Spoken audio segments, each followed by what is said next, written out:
오늘은 이제 현충일 특별집회 메시지 5번과 6번을 해야 됩니다.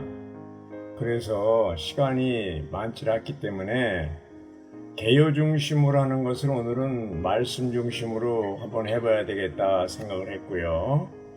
또 메시지 5번은 이제 리키 아코스타 형제님이 전했고 6번은 란 형제님이 전하셨는데 리키 형제님이 서두에서 약간 좀 말씀을 하셨는데요. 그걸 좀 소개해드리고 그 다음에 5주 1일자부터 6일자까지 날짜별로 이렇게 교통하도록 하겠습니다.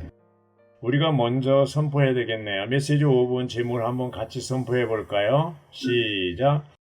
하나님의 장엄한 집에서부터 나오고 하나님의 장엄한 집을 위한 생명의 사역이 수반되는 생명의 흐름을 누림으로써 그리스도인의 생활을 그리스도인의 생활을 함 이렇게 됐습니다. 우리 경제님이 제목을 얘기하면서 이 제목의 중심에 생명의 흐름이 있다고 했어요. 어디서 나오며 무엇으로 해야 나오는가? 하나님의 장엄한 집에서부터 나오고 하나님의 장엄한 집을 위한다고 했어요. 창세기 2장에는 생명나무가 있고 네 강이 흐른다. 하나님은 우리의 음식으로 생명나무를 주셨고 우리의 음료로 강물을 마시게 했다. 계시록에도 마찬가지죠. 출애굽기 12장에는 12샘이 있는 엘림이 있고 17장은 반석에서 물이 솟았다. 민수기 20장에 또 반석이 나온다. 고린도전서 10장에서 이 반석이 그리스도라고 한다. 요한복음 4장은 생수이신 그리스도를 마시면 생수의 원천이 된다고 하셨고 요한복음 7장은 생수의 강물이 된다고 했다. 원천이 강물이 되는 거죠. 강물에 대한 가장 놀라운 장은 에스겔서 47장이다. 그리스도인의 생활을 하려면 하나님의 집에서 나오는 생명의 흐름을 누려야 한다. 이렇게 했습니다. 자, 이제 메시지 5번은 로마자 1번이 하나님의 집에서 나오는 생수의 흐름을 누리는 것을 얘기했고요.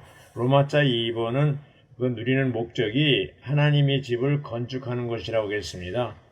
그리고 이제 그 생명의 사역을 가진 사역자들이 즉 씨 뿌리는 이, 심는 이, 물 주는 이, 낳는 이, 먹이는 이, 결국 건축하는 이가 필요하다고 했습니다. 이제 5주 1일자 고린도전서 10장 31절을 읽어주시죠. 그러므로 여러분이 먹든지 마시든지 무엇을 하든지 모든 것을 하나님의 영광을 위하여 하십시오. 아멘. 여기 이제 하나님의 영광이잖아요. 영광. 영광이 뭡니까? 표현 나타나는 거잖아요. 본래 하나님이 사람을 창조하실 때 창세기 1장 26절에서 하나님의 형상과 모양대로 창조하셨어요. 그건 뭐예요? 하나님을 담고 하나님을 표현하고 나타내는 거 영광이죠. 그 다음에 어떻게 사탄을 다스리는 건데 요한복음 1장 14절에 보면 말씀께서 장막을 치시고 이 땅에 나타나신 거죠. 육신을 입고. 근데 뭐 독생자의 영광이에요. 아버지의 독생자의 영광이에요. 그 영광이라는 건 뭐예요? 보이지 않는 하나님을 예수님을 통해서 나타날 때 보이지 않는 하나님의 영광이 바로 예수님이라는 거죠.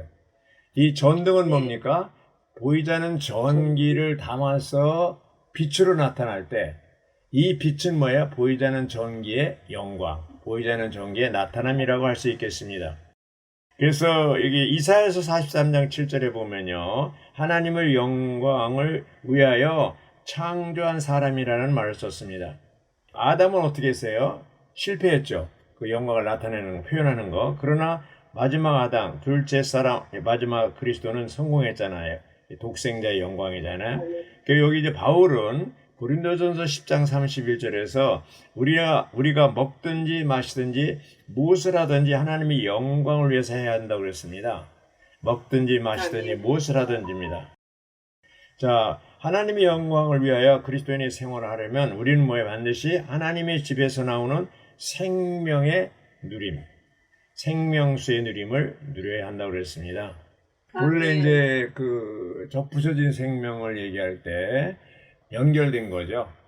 지난번 메시지 이제 4번에서 이렇게 했잖아요. 처음에는 연결되는 게 중요하고 그리스도 안에. 그 다음에 뭐 포도나무 안에, 그리스도 안에.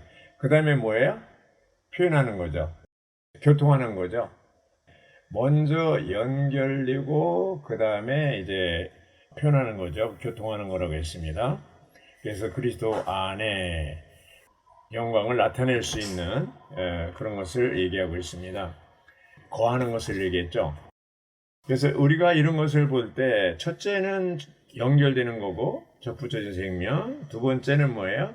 표현하는 거죠. 거하는 거죠. 그래서 에스겔 47장에 보면은 장엄한 집이라는 말을 썼잖아요. 장엄한 집. 또 장엄한 집이라는 말이 무슨 말이에요? 바로 건축된 성전을 얘기하는 겁니다. 그래서 이제 솔로몬 성전이 있고 스룹바벨 성전이 있고 또 에스겔의 성전이 있어요. 에스겔은 바빌론의 포로 시절에 에스겔에 대한 성전에 대한 이상을 본 거죠.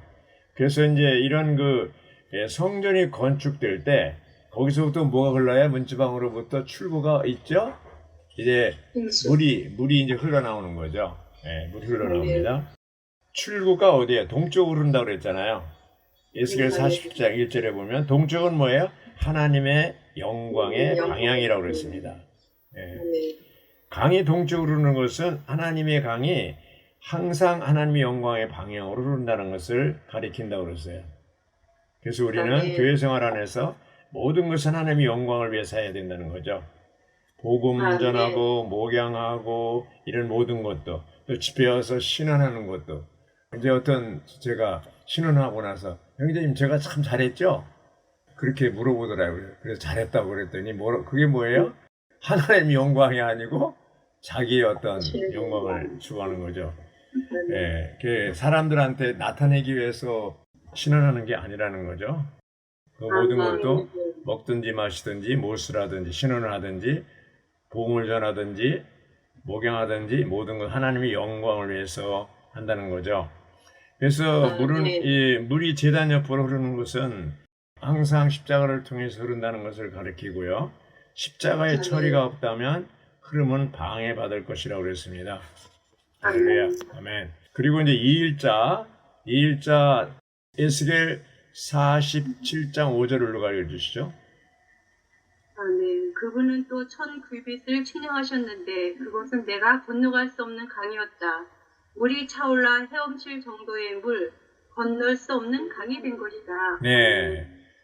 이 5절, 47장 5절을 보면 그분은 강의 흐름을 측량하기 위해 손에 측량하는 갈대를 들고 왔다고 그랬어요. 그래서 네 차례 측량하잖아요. 일천적 측량하는데 네 번째 이제 통해서 그 강은 헤엄칠 정도의 물이 되었다고 그랬어요. 이 집에서 하나님의 집에서 나는 흐름을 누리기 원한다면 우리는 철저하게 측량받아야 한다는 거죠. 깊은 흐름을 누리기 원한다면 우리는 주님께 점검받고 시험받고 심판받고 점유, 소유되어야 된다는 것이죠.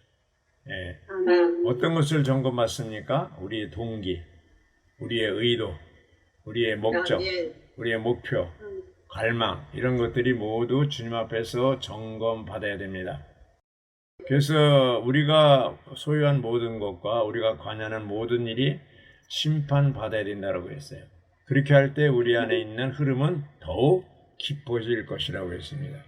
근데 병원에 가면 뭐예요? 검사 받잖아요, 기계로.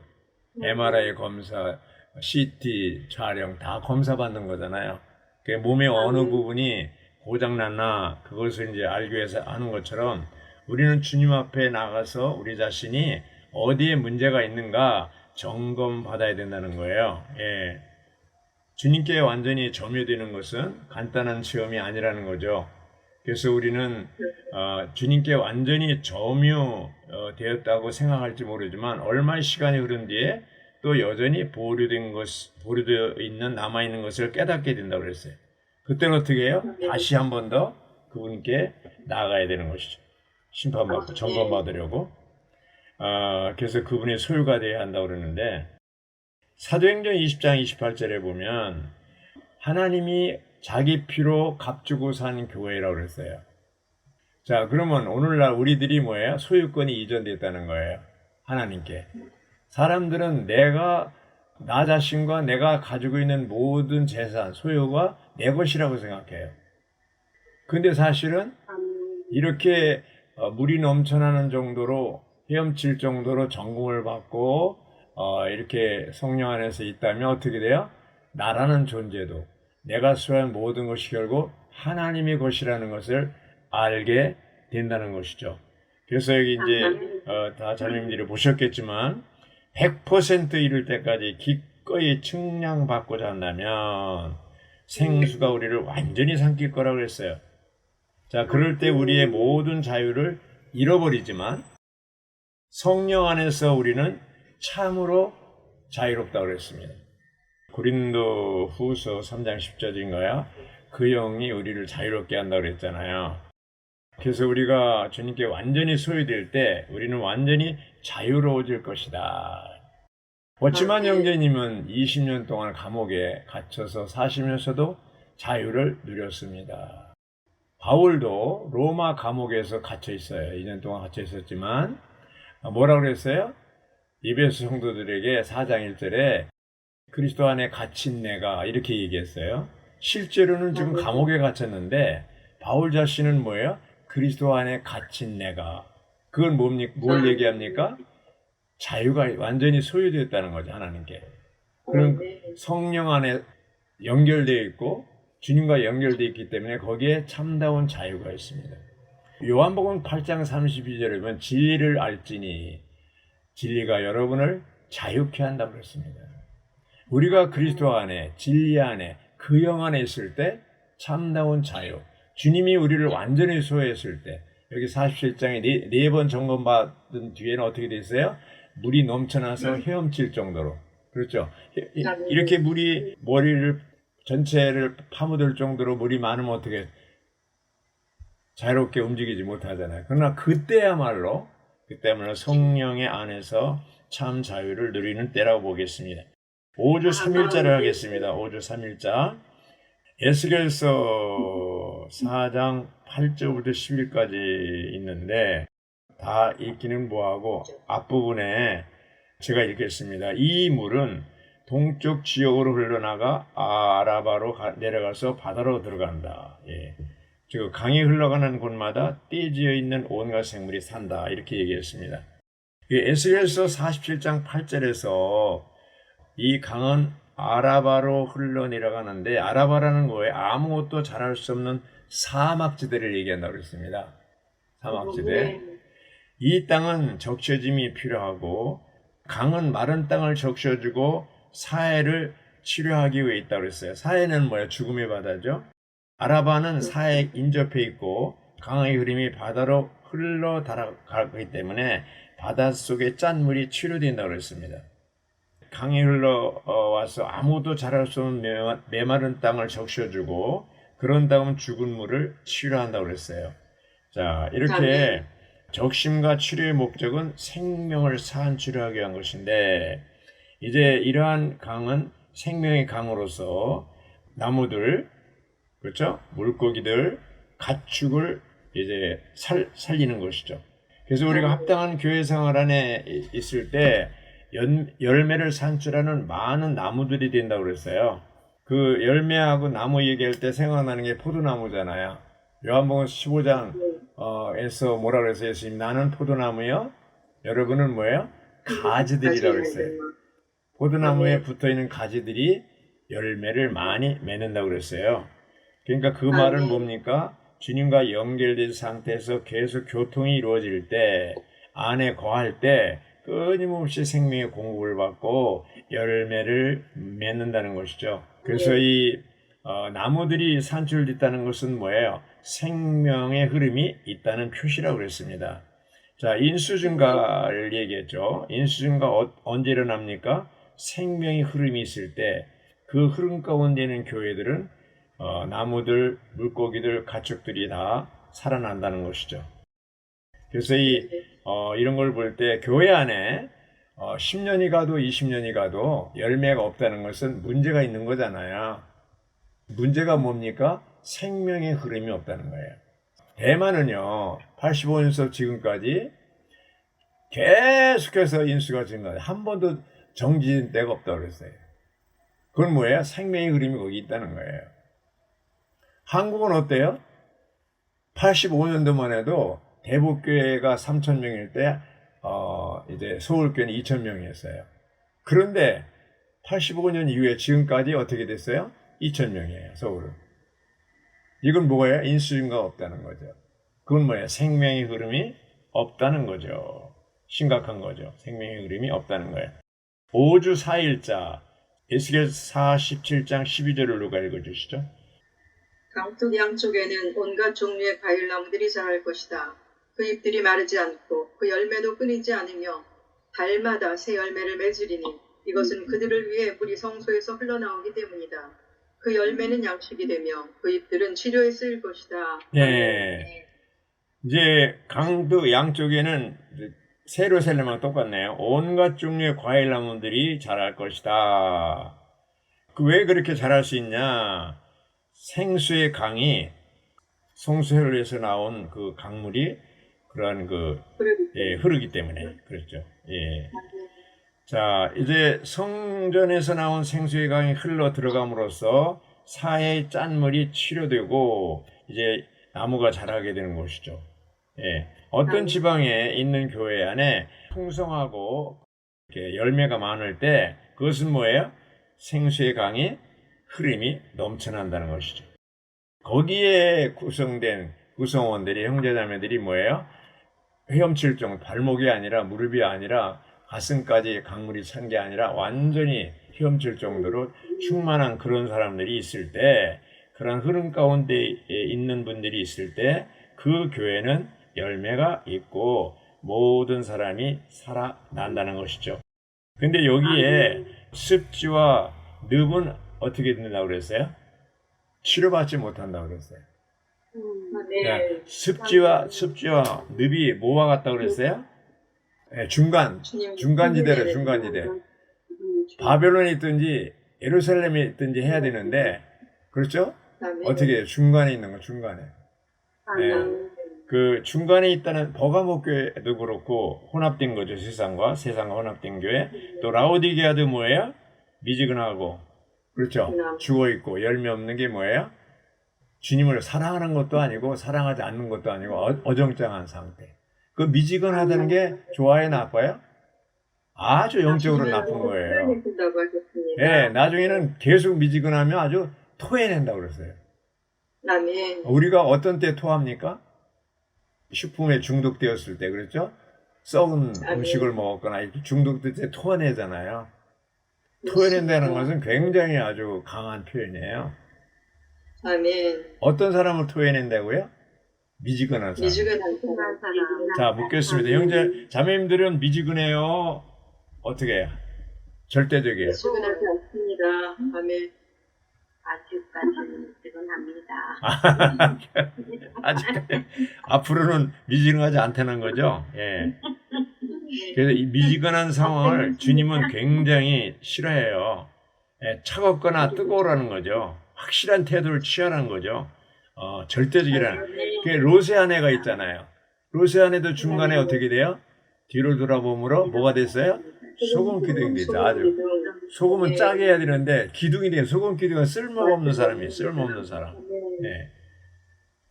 그 유고무원 있잖아요. 그 마태복음에 22장 왕의 잔치가 있을 때 한 사람이 있는데 예복을 입고 들어오지 않았잖아요. 그래서 왜 안 입었냐 그랬더니 그 사람이 뭐 변명했어요? 유고무원이라 유고무원. 네. 그 사람이 어떤 사람이에요? 미지근한 사람이에요. 분명한 어떤 그 태도가 없어요. 그러니까 우리가 적극적으로 교회 생활하든지 아니면 마른 땅처럼 완전히 그냥 한번 이렇게 하든지 그렇게 하라는 얘기는 아니고요.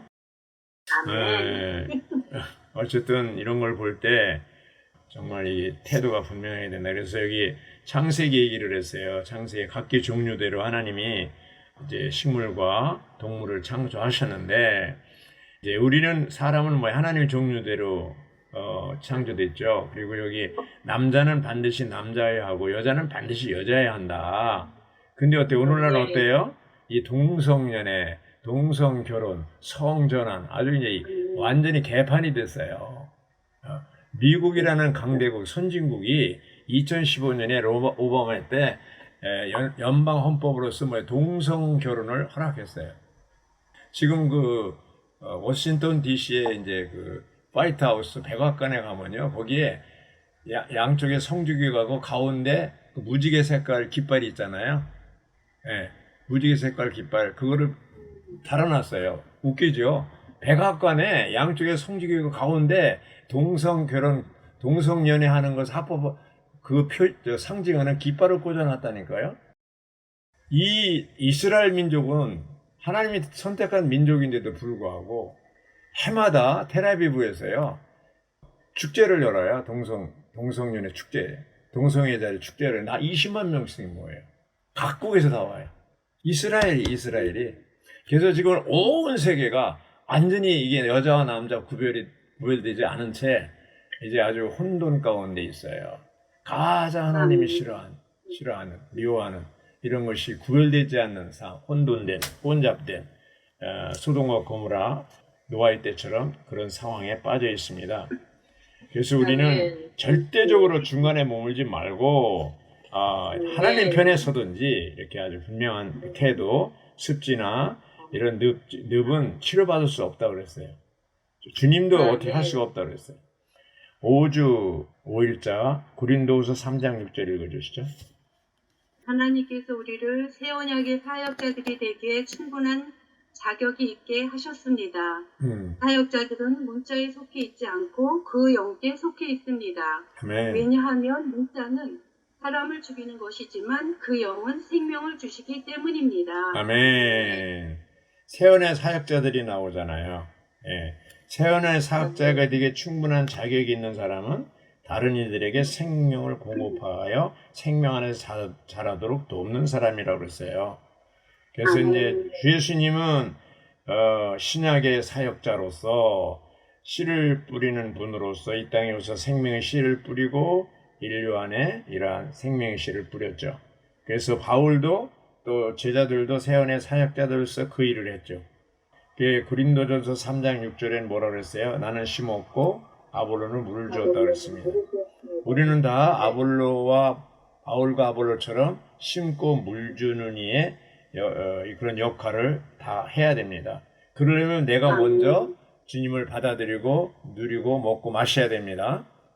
그러려면 그래서 우리가 갈릴리 바다처럼 받아들일 뿐 아니라 내보내야 돼요. 그래야 이제 살아있는 물고기 바다가 되죠. 사해 바다는 받기만 하고 내보내지 않잖아요. 죽음의 바다가 되는 것이죠. 그래서 우리는 어쩌든지 한 면은 공급받고 또 한 면은 공급해야 됩니다. 5주 6일자 고린도전서 3장 2절을 누가 읽어주시죠? 나는 여러분에게 젖을 먹이고 단단한 음식은 먹이지 않았습니다. 왜냐하면 그때 여러분이 먹을 수 없었기 때문입니다. 아멘. 아멘. 그러니까 이 바울은 뭐예요? 복음을 전해서 영적인 자녀들을 낳은 후 영적인 젖으로 먹였다는 거죠. 왜냐하면 그들이 단단한 음식을 먹을 수 없기 때문에 이렇게 했다는 겁니다. 젖을 먹이려면 어머니가 계속 잘 먹어야 되죠. 그런 것처럼 다른 사람에게 젖을 먹이려면, 목양을 하려면 내가 먼저 잘 누려야 됩니다. 그래서 합당한 교회생활을 실행하려면 우리는 참되게 생명을 체험해야 되고, 바울은 영적인 자녀들을 낳은 아버지였을 뿐 아니라 그들을 먹이는 어머니이기도 했습니다. 우리도 이제 그렇게 하라는 거죠. 낳고 먹이는 이런 생활. 바울은 또한 지혜로운 건축자라고 했습니다. 그리고 이 건축을 할 때 금과 은과 보석으로 건축하라는 말을 했습니다. 그래서 우리가 이제 여기 보면은요, 고린도전 4장 15절에서 바울은 스승과 아버지의 차이를 보여주는 말씀하시는데, 10,000명의 스승이 있을지라도 아버지는 많지 않다. 우리가 이제 다른 사람 가르치고 이렇게 하는 건 잘하지만, 낳고 먹이고 목양하는 거 이렇게 하는 것은 쉽지 않잖아요. 힘들잖아요, 이거는. 엄마 노릇하기 왜 힘들어요? 밤에도 아기가 오줌 싸거나 배고프거나 병 들어서 울고 그러면 밤에도 깨서 돌봐야 되잖아요. 그래, 기준을, 좋은 엄마는 뭐야? 좋은 목자는 어떻게 해요? 양을 기준으로 하고 아이를 기준으로 하는 게 좋은 엄마예요. 만약에 엄마가 애가 울던 저기 오줌을 쌌던 말던 그냥 자고 잔다면 그 엄마는 애기 못 기르는 거죠. 자, 여기까지 이제 메시지 5번을 했고요. 이제 메시지 6번 하겠습니다. 메시지 6번 제목을 한번 같이 선포해 볼까요? 그리스도 안에 삼일 하나님께서 우리 마음속에 빛을 비춤으로 우리에게 생명이 되시. 그리스도 안에 삼일 하나님께서 우리 마음속에 빛을 비춤으로 우리에게 생명이 되심. 여기도 이제 란 형제님이 조금 교통을 했는데 이 제목은 아주 실제적이고 체험적인 중점이다.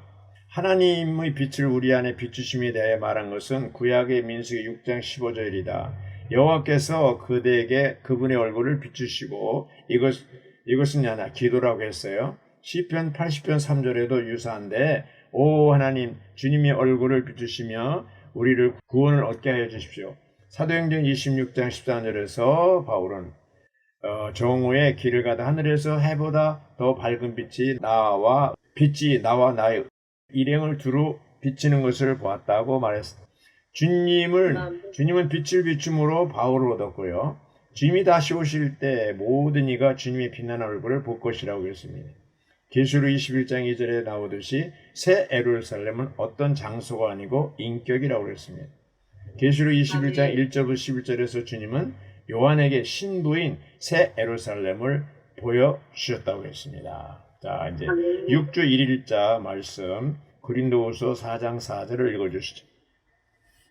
아멘. 이 시대의 신이 믿지 않는 사람들의 생각을 눈물게 하여 하나님의 형상이신 그리스도의 영광의 복음의 빛이 그들에게 비치지 못하도록 하는 것입니다. 네. 메시지 6번은 로마자가 1, 2, 3, 4, 5, 6까지 있어요. 그래서 이제 일일자 로마자를 따라서 일일자 것이 계속 되고요.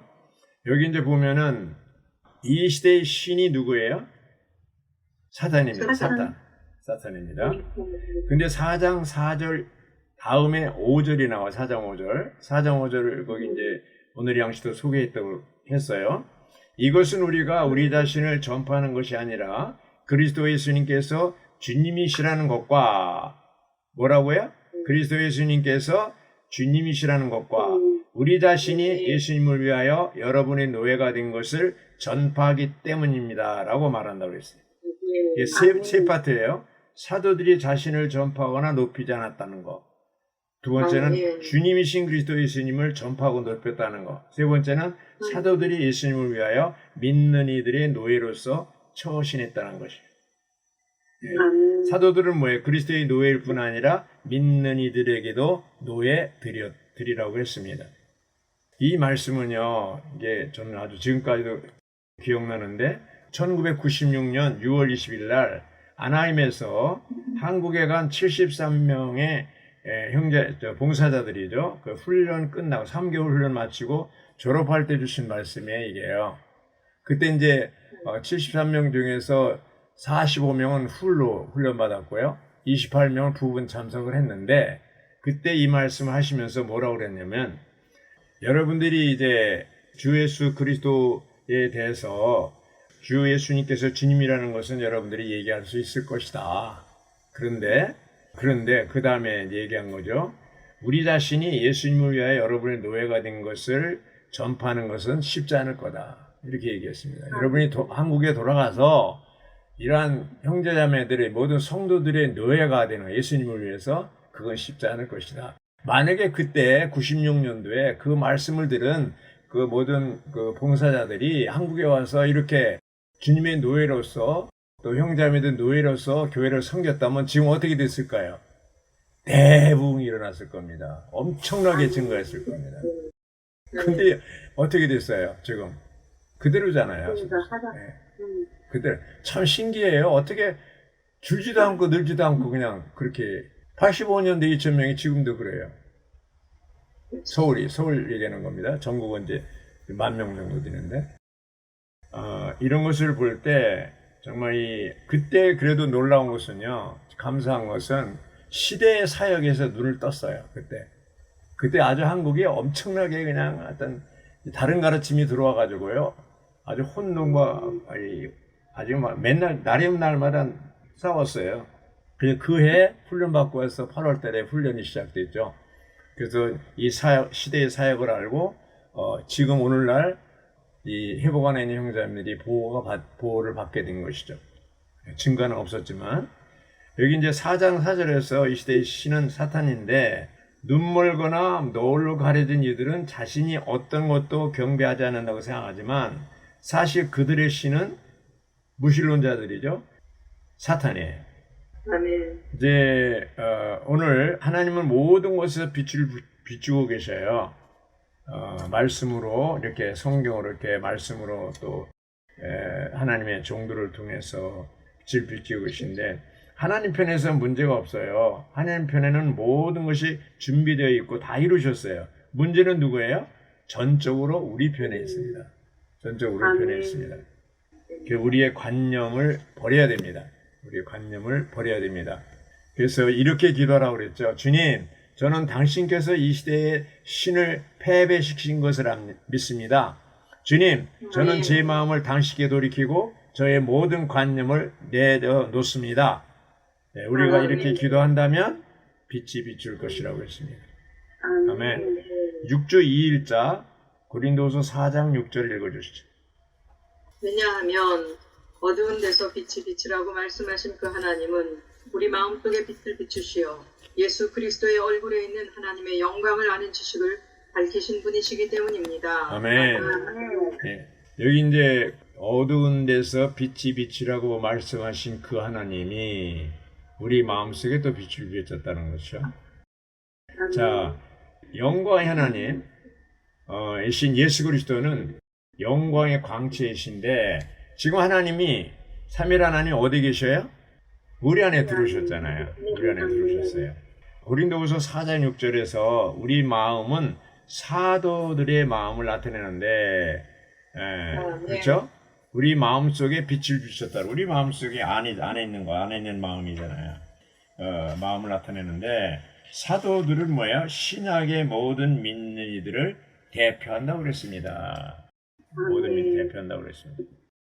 같은 절에서 밝힌다는 거죠. 하나님께 빛 비춤을 받은 사람들에게서 나온 하나님의 빛이 다른 사람들을 비추는 것을 가리킨다고 그랬어요.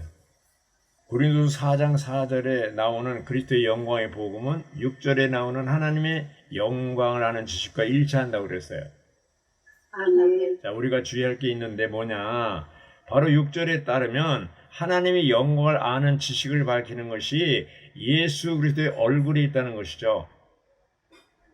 이것은 사도가 전파한 복음이 교리나 신학이나 가르침이 아니라 하나님의 영광, 곧 하나님의 형상을 우리에게 보여주는 얼굴을 가진 사랑스러운 인격이었다는 것을 가리킨다고 했습니다. 자, 예수 그리스도가 우리 안에 들어오셨어요. 그분은 영으로 생명되는 영으로 우리 안에 들어와서 한 영이 되셨어요. 근데 이것은 뭡니까? 하나의 인격이라는 거죠. 자, 우리가 주님을 바라보는 겁니다. 주님을 바라봐요. 이제 4일자 나오네요. 동일한 형상, 우리 영광이 이른다고 그랬는데, 이제 주님을 바라볼 때 어떻게 돼요? 그분과 같은 형상을 이루게 되는 것이죠.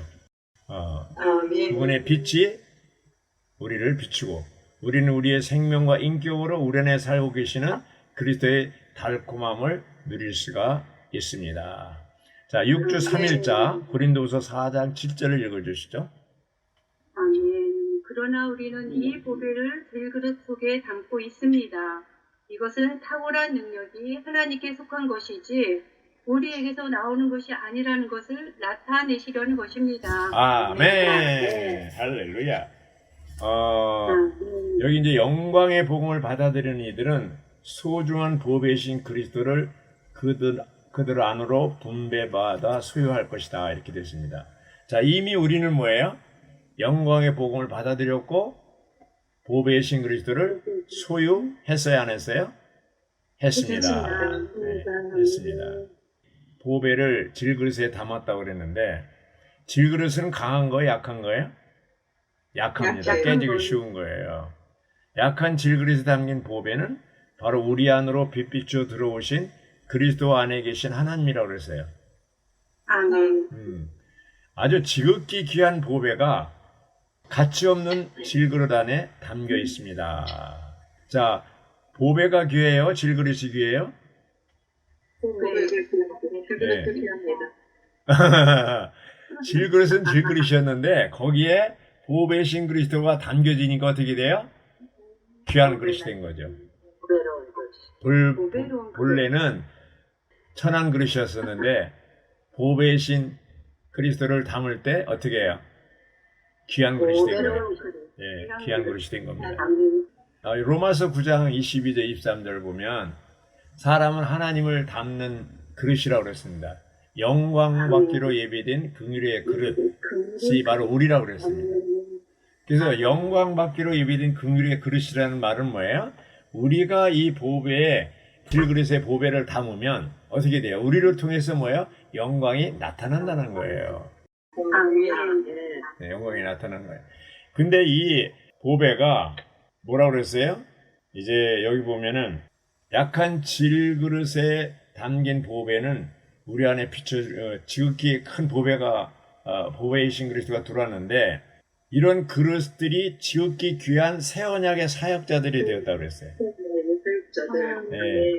그리고 이 탁월한 능력은 분명히 하나님께 속한 것이지 우리에게서 나오는 것이 아니라고 그랬습니다. 이 보배가 탁월한 능력이 있다고 그랬어요. 빌립보서 4장 10절에는 나에게 능력을 주신 분 안에서 나는 모든 것을 할 수 있습니다. 그래서 능력 주신 분이 뭐예요? 탁월한 능력을 가지신 그리스도잖아요. 근데 새 언약의 사역자들인 사도들이 그런 탁월한 능력을 가지고 사역을 한 거예요.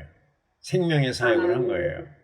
그래서 그들은 가는 곳마다 열매를 맺고 사탄을 짓밟고 이기는 이가 된 것이죠.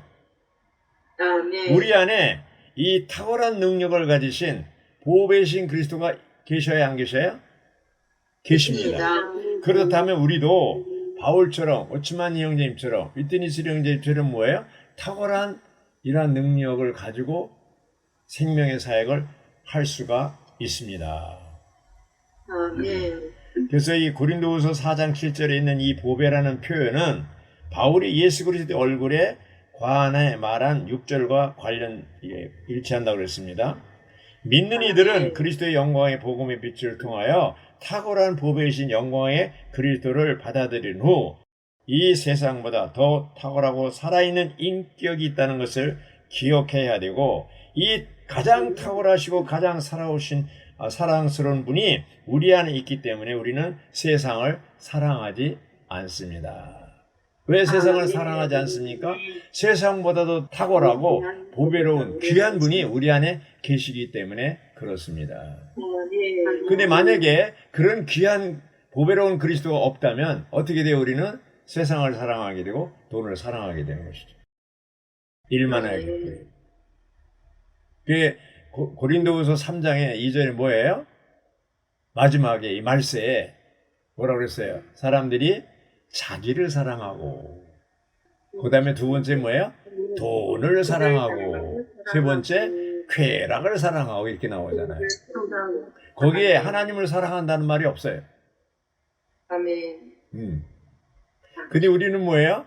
보배신 그리스도가 내 안에 탁월한 능력이신 그리스도가 내 안에 있기 때문에 그분을 사랑하지 않을 수가 없습니다.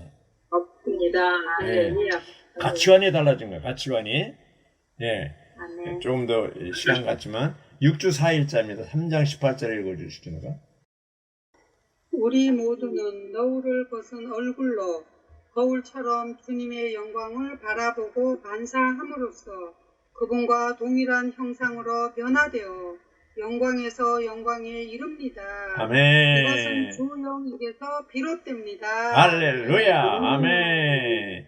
이제 우리가 그리스도가 우리 안에 들어오셨기 때문에 새 언약의 사역자들을 할 수 있는데 사도들은 모든 민년이들이 본과 대표로서 그리스도의 사역자들이라고 했습니다. 여기 3장 18절에서 영광은 새 언약의 사역자들이 사도들과 사역자들인 사도들과 관계가 있습니다. 바울이 그러한 사람이죠. 그래서 이제 우리가 여기서 볼 때 주님의 영광을 바라보고 반사하는 거울이라고 그랬어요. 우리가 그렇죠? 예. 누구를 바라봐야 돼요? 우리는 주님의 얼굴을 바라봐야 돼요. 주님의 영광. 주님이 어디 계셔요? 인격으로 우리 안에 계셔요. 그래서 우리는 아침에 일어나자마자 주 이름을 부르고 주님을 바라보고 그렇죠? 예, 그분만을 바라봐야 돼요. 우리는 사람을 바라보거나 어떤 세상을 보거나 어떤 돈을 바라보면 어떻게 돼요? 타락하게 되는 것이죠. 예, 주님을 바라볼 때 다른 사람에게 영광을 반사할 수가 있습니다. 6조 5일자 에베소 5장 8절부터 9절 읽으시기 바랍니다. 누가? 여러분이 전에는 어둠이었으나 이제는 주님 안에서 빛입니다. 빛의 자녀들답게 행하십시오. 아멘. 빛의 열매는 온갖 선과 의와 참된 것에 있습니다. 아멘. 감사합니다. 구원받기 전에 우리는 뭐예요? 어두웠죠.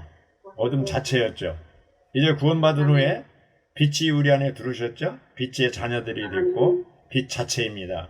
예. 빛이 하나님 것처럼 어둠은 사탄이라고 했습니다. 그래서 우리는 이미 빛 가운데 빛의 자녀들이기 때문에 우리의 삶도 어떻게 해요? 된 빛과 함께 아주 거룩한 삶을 살 수가 있습니다. 6조 6일자 계시록 21장 23절을 읽어주시죠. 그 성에는 그 성을 비추어줄 해와 달이 필요가 없습니다. 왜냐하면 하나님의 영광이 그 성을 밝게 하며 그 성의 등이 어린 양이기 때문입니다. 네, 세루살렘 성을 얘기하는 거죠. 요한계시록 22장 4절에 보면 그들은 그분의 얼굴을 볼 것이고 라고 말합니다. 2절에서 그분은 하나님과 어린 양 모두를 언급하는 것이고요. 그분의 얼굴을 보는 것은 하나님과 어린 양의 얼굴을 보는 것이라고 했습니다.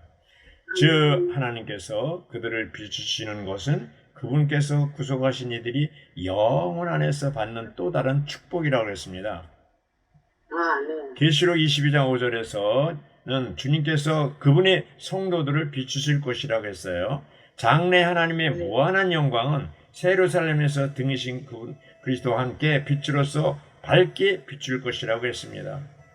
네. 그래서 그 성에는 이제는 더 이상 이런 자연의 태양이나 이런 것이 필요 없어요. 하나님의 영광의 빛 가운데 생활한다고 했습니다.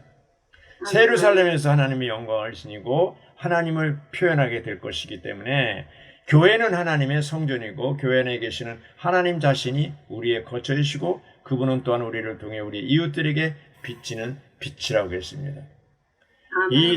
이렇게 빛이 비치는 것이 또한 교회의 영광과 모습이고 이것이 교회 생활입니다. 오늘날 교회는 새 예루살렘의 축소판입니다. 네, 그래서 우리가 빛 가운데 이제 영광 가운데 우리 모든 주위 사람들에게 빛을 비추고 영광을 나타낼 수 있기 바랍니다. 아멘.